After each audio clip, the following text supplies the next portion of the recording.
Vous faites bien de regarder DBS Télévision. Salut à tous et bienvenue dans les brèves de l'écho.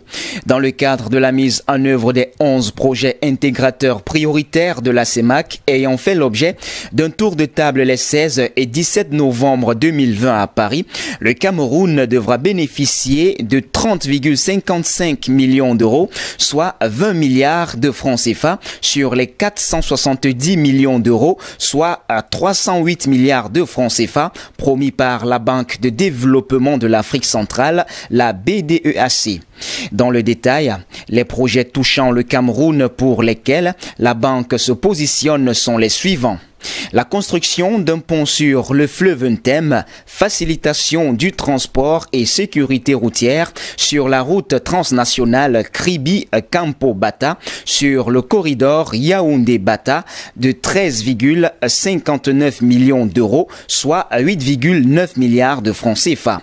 Construction de la voie express Lolabé-Campo entre le Cameroun et la Guinée équatoriale, 9,40 millions d'euros, soit 6,15 milliards de francs CFA.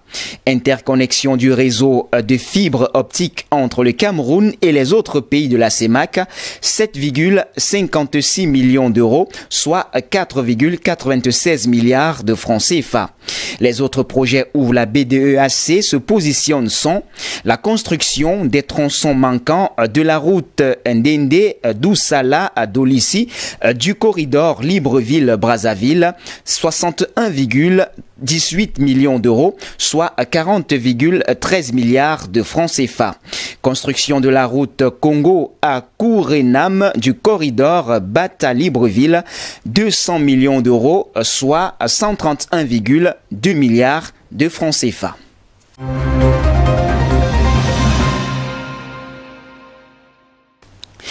À la date butoir du 2 novembre 2020, fixée pour la réception des candidatures à la présidence du groupement patronal du Cameroun, le GICAM, la principale organisation patronale du pays, seule la liste de Célestin Tawamba, candidat à sa propre succession, a été enregistrée. Le promoteur du groupe Cadist Invest, conglomérat de 4 entreprises actives dans le secteur de l'industrie pharmaceutique et l'agro-industrie, la Pasta, Panzani, Sinpharm et SIPP s'achemine donc vers une réélection le 16 décembre 2020. Après un premier mandat débuté en 2017 suite au décès d'André Fotso survenu en août 2016, le premier mandat de Célestin Tawamba a été marqué par un intense plaidoyer pour la réforme du système fiscal du pays, accusé d'être captif. De ce point de vue, le GICAM a d'ailleurs élaboré une proposition de réforme fiscale qui a été mise à la disposition du gouvernement. Il en est de même du livre blanc de l'économie camerounaise récemment paru et également remis aux autorités du pays.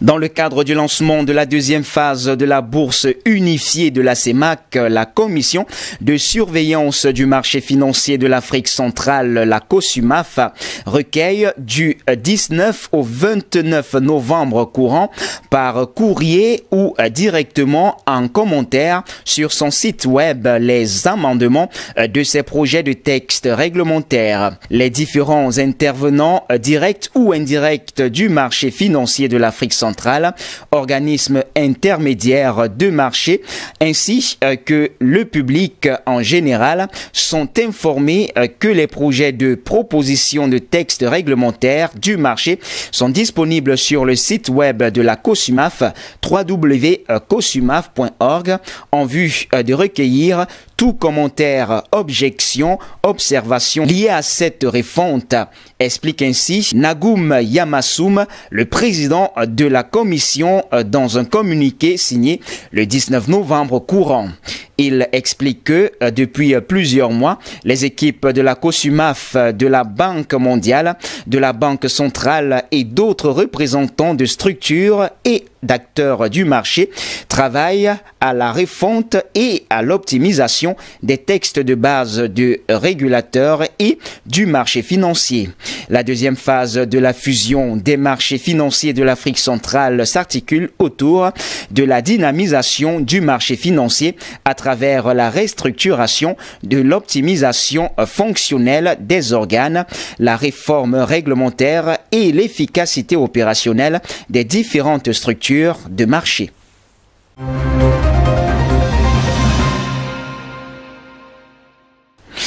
Et puis hors de nos frontières à présent, Neovax annonce le tirage d'une tranche d'Ornan par HBR Investment Group et de 2 tranches d'Océane BSA par Eurospin High Growth Opportunity Securitization Fund.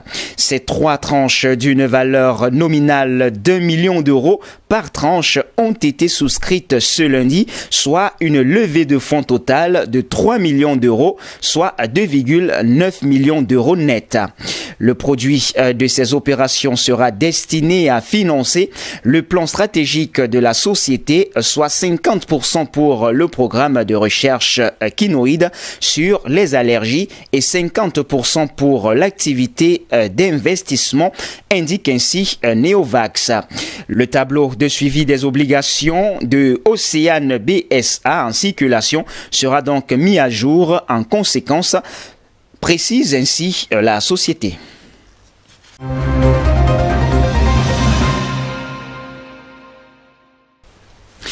Et puis un tour en bourse pour sortir après les solides gains enregistrés ces dernières semaines. La bourse de Paris poursuit sa progression en cette première journée d'une semaine marquée par la fête de Thanksgiving aux États-Unis. L'indice CAC 40 avance de 0,7% à 5533 points.